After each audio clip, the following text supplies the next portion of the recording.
Yo, checking in with a quick podcast. Just getting lunch. It's a Monday at Vayner. And what I want to talk about is something that, I took the train in from home today. I was way out back in Berkshire, outside London. And you look at what people spend their time on the train. I'm very clear with what I do. I'm teeing up my day. I'm in Evernote. I'm in the notes section. I'm either replying to messages that are business related. I'm never scanning social feeds and just letting random content come in and take my time and attention, even though my social feeds are very vetted. I've deliberately followed and unfollowed pages, people. It's extremely curated.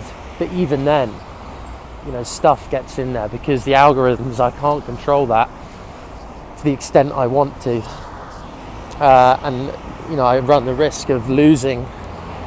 I'm speaking in absolute minute terms here, like I'm losing time and attention through a piece of content that comes in and occupies my feed and it doesn't add any value. It's just extracting, or it's taking me off course, off focus. And I am probably one of the most neurotic end of figuring out how to use these social media platforms to your advantage. But I'm hoping that by over-indexing on the extent to which I'm just defending my time and attention against crap content, stuff that just doesn't really add any value to what I'm trying to do. It might add value to what you're trying to do, I don't know, but I can't speak to that yet because I don't actually know what you're trying to do, and it's different for everybody, right?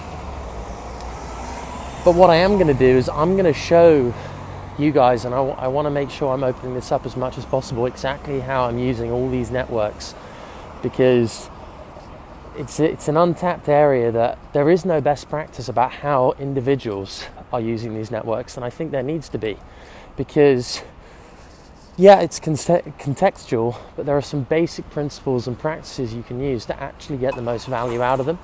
And there's two ways of thinking about this. There's the physical methods you're using. So, for example, let's just take Facebook as a platform. How much time are you spending in the news feed versus the Facebook marketplace versus individual profile pages versus events? All those different things. How much time are you spending there? What buttons are you clicking? What's your user flow? What's the user experience that you're going through each time?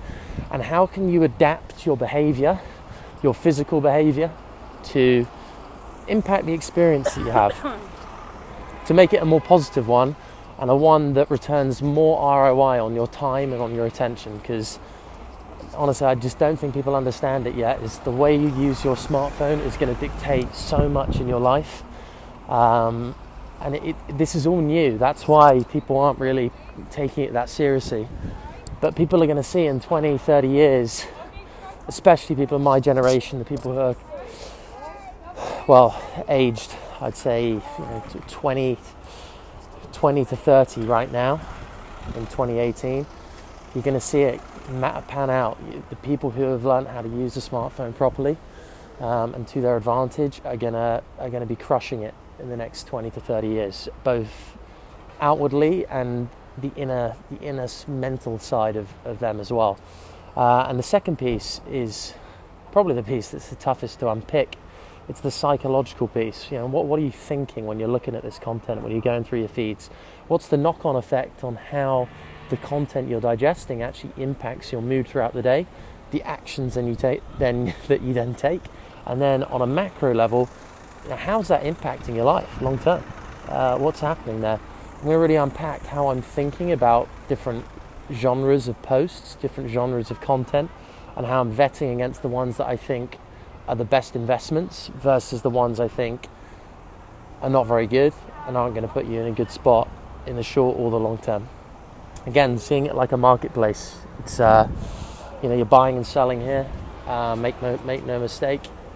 It's money that's at stake. Yeah, it might not be physical, cold hard cash like the stock market, but this attention thing, it's a currency, and you need to learn how to trade it properly.